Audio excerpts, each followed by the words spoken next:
할렐루야. 오늘은 개척교회 성장기 세 번째 시간으로서 개척의 위치와 장소 그리고 목회자 대상은 누구로 이렇게 할 것인가에 대해서 한번 말씀을 이렇게 나누도록 하겠습니다.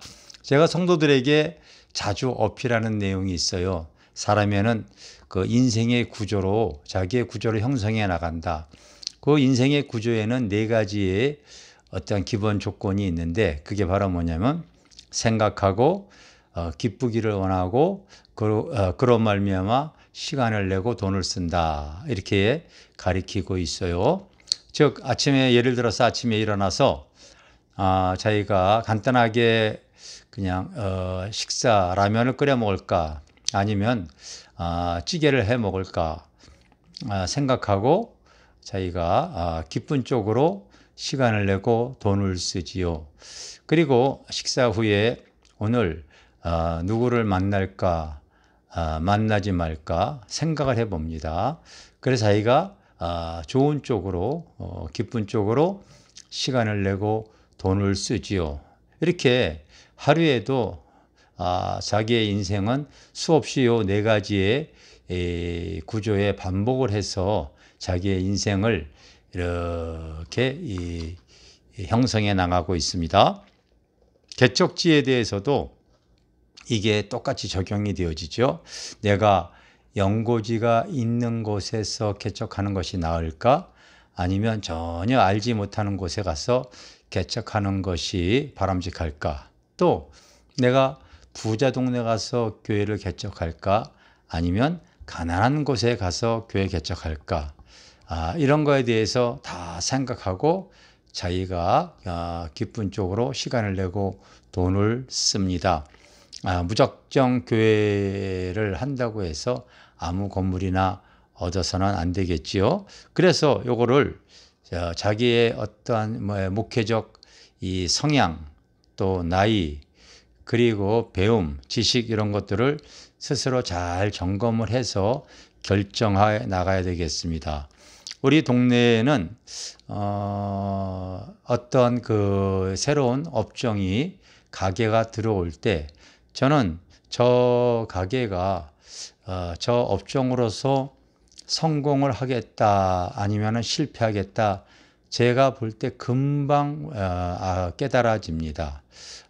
우리 동네에 얼마 전에 횟집이 들어왔어요. 횟집이 들어왔을 때 저 횟집은 한 6개월 가려나 이런 생각을 합니다. 왜냐하면 우리 동네에는 사는 사람들이 그렇게 부유하지 못하고 또 바쁘게 살고 그러다 보니까 회 같은 경우는 부담스러워서 잘 안 먹으려고 하거든요. 그런데 동네 골목 상권에 비싼 횟집이 들어왔을 때 제가 알고 있는 지식으로는 얼마 오래 가지 못한다 보아졌는데 그것은 또 정확하게 맞아 떨어져서 안 된다고 하는 업종이 들어왔을 때는 거의 100% 문을 닫습니다.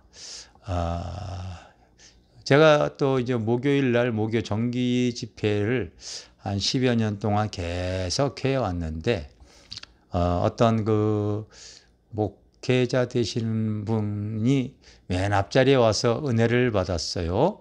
그리고 정기 집회가 끝났을 때에 그분이 저희 교회에 와서 집회 부탁을 했습니다. 대화를 나눠보니 그 목사님이 한국의 저명한 대학의 영문학 교수이기도 하셨습니다.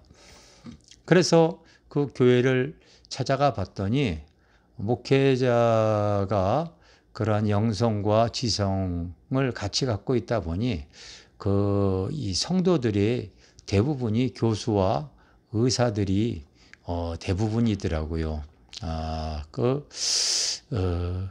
그런 모습을 통하여서 이 목회자의 성향에 맞게 성도들이 이렇게 형성이 되어져 있구나 이런 것을 깨닫습니다. 결국 개척 장소도 나의 목회적 성향에 맞게 위치와 이 사람들이 그리고 장소가 잘 결정이 되어져야 되겠죠. 여러분, 예수님의 제자 중에서 베드로는 어부였기 때문에 별로 지식이 없었죠. 그런데 그는 유대인들을 대상으로 해서 사역을 하다 보니 사도행전에 보면은 베드로가 성령의 충만함을 입고 그 성령의 충만함으로 설교할 때에 그 많은 사람들이 베드로의 설교를 통하여서 그 유대인들이 변화가 되어지고 구원을 받는 일이 있었어요. 그런데 바울과 같은 사람은 사실은 이방인의 사도로서 이방인을 대상으로서 이렇게 복음을 증거했죠. 어떻게 보면은 목회적 성향이 오히려 바울과 같은 사람이 유대인들에게 더 맞지 않겠는가 생각이 되어집니다. 그런데 바울은 이방인들을 별로 지식이 없고 그리고 전혀 모르는 사람들을 대상으로 사역을 하다 보니 자기의 지혜와 자기의 능력으로 하지 않고 오직 하나님이 주시는 성령의 능력으로 사역하기를 원했지요. 그래서 고린도서 2장에 보면은 내가 너희 가운데 거할 때에 바로 이 약하고 두려워하여 심히 떨었다 이렇게 얘기하고 이제는 내 말과 지혜가 내 능력으로 하지 아니하고 오직 다만 성령의 나타남과 능력으로 하기를 원한다 이렇게 고백했던 내용이 나옵니다. 즉, 그 이전에는 자기의 어떠한 배움과 지식으로 자기가 알고 있는 수준으로서 상대해 보려고 해도 사람을 구원하고 그 영혼을 거듭나게 하고 그 변화시키는 것은 성령의 능력으로만 가능하다는 것을 이제 사도 바울이 깨달은 거죠. 그래서 로마서 15장에 보면은 바울이 부득불 자랑하는 내용이 나오죠. 내가 예루살렘에서부터 일루리곤까지 하나님의 복음을 증거함에 있어서 모든 것이 성령의 능력, 성령의 역사, 성령의 함께하심으로 인해서 좋은 결과를 얻었다고 얘기를 합니다. 여러분, 우리가 개척의 위치, 장소 이런 모든 것도 여러분들이 기도하시는 가운데 성령님의 인도함이 있어야 되고요. 또 목회적인 대상도 마찬가지입니다.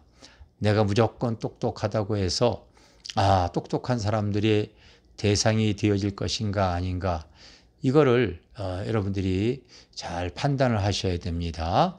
할 수만 있다면 기도하는 가운데 성령이 주시는 참된 어떤 기도의 응답은 평강과 그리고 의로움으로 이렇게 내 마음에 심어질 때에 내가 저런 이런 분들에게 하나님 사역할 것이 하나님 원하시는가요? 기도해 봤을 때에 목회적인 위치, 대상, 또 자기의 목회적인 성향 이런 것들을 잘 분별하셔서 그래서 이렇게 결정해 나가는 것이지요.